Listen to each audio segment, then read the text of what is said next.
Christian nationalism. When we talk of Christian nationalism, we mean white Christian nationalism.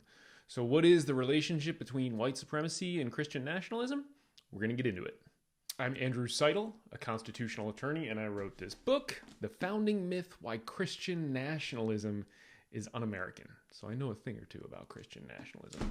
In my last video, What is Christian Nationalism? I answered that question, but I didn't really explain that Christian nationalism is white Christian nationalism. If we were to look at a Venn diagram of the two groups, it's actually a circle. Yeah, I know, it's a bad joke, but there's a nugget of truth in it. White supremacy and Christian nationalism are in bed together in an incestuous, toxic marriage that is dividing America along religious and racial lines.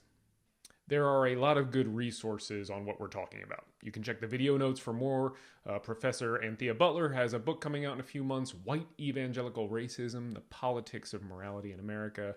Two that are already out are Robert Jones's White Too Long, The Legacy of White Supremacy in American Christianity, and Sam Perry and Andrew Whitehead's Taking America Back for God. Whitehead and Perry explain first that very few Black Americans are Christian nationalists in the sense that we mean it today.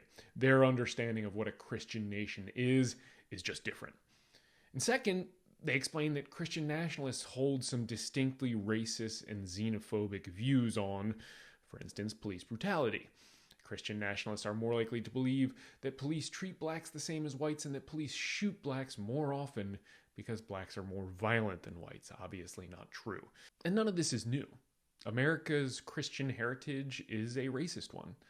Philip Gorski, a Yale sociologist, just wrote a new article about Christian nationalism, and he explains that back in colonial Virginia, the justification for slavery was always religious. Gorski writes, Black and Native peoples could be enslaved, it was believed, because they were heathens. But as more enslaved Black people converted or were forced to convert to Christianity, a new justification for their continued enslavement was found.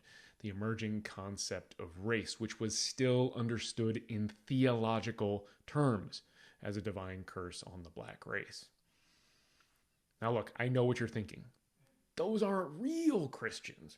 Christianity's different. It says to love your neighbor. Jesus was big on that.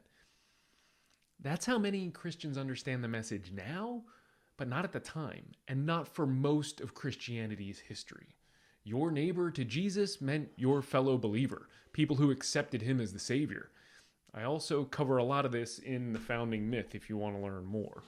But you don't have to take my word for it or these scholars or experts. You can listen to the words of the Christian nationalists themselves.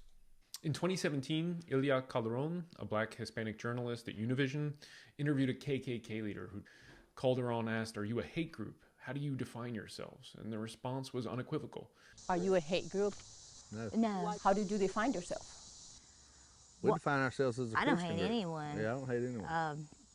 The KKK said, we define ourselves as a Christian group. I'm telling you, Leviticus 19:18, love thy neighbor. It says, love thy neighbor of thy people. My people are white. I don't even want to say the rest of it. You can go find the clip. But like God said, we will chase you out of here, and it's going to be a thorn. Are you going to chase me out of here? No, we're going to burn you out. Are you going to God burn said, me out? How are you going to do it?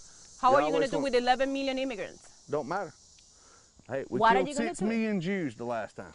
How are you? 11 million is You're telling me nothing. that you're going to burn me.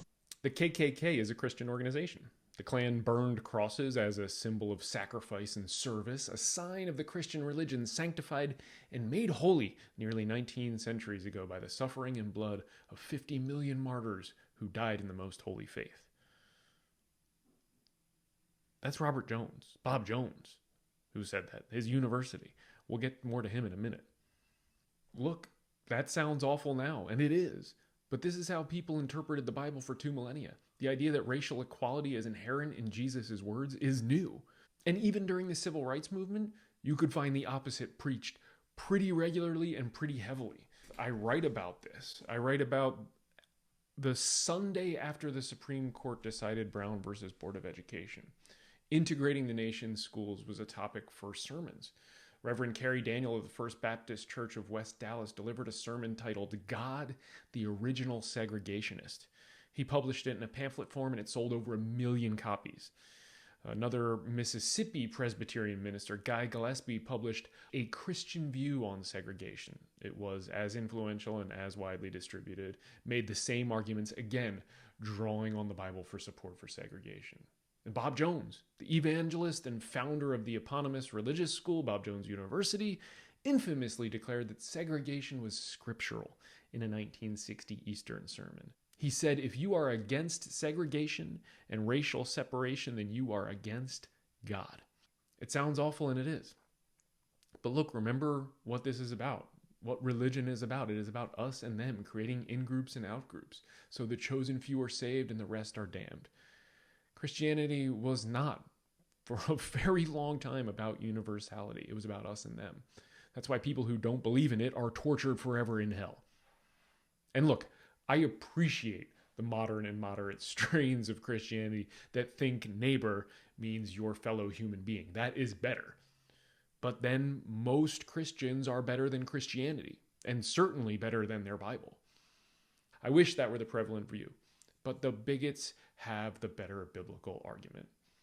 So Christian nationalism as we know it and as we are talking about it is white Christian nationalism. This is the Christian nationalism that Trump rode into the presidency. This is the Christian nationalism that attacked our Capitol on January 6th. This is the Christian nationalism that is an existential threat to the American Republic.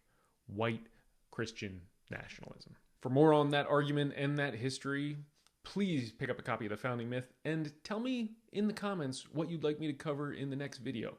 I'm up for just about anything. Comment down below, let me know. I still gotta get a sign off. I really gotta get a sign off line.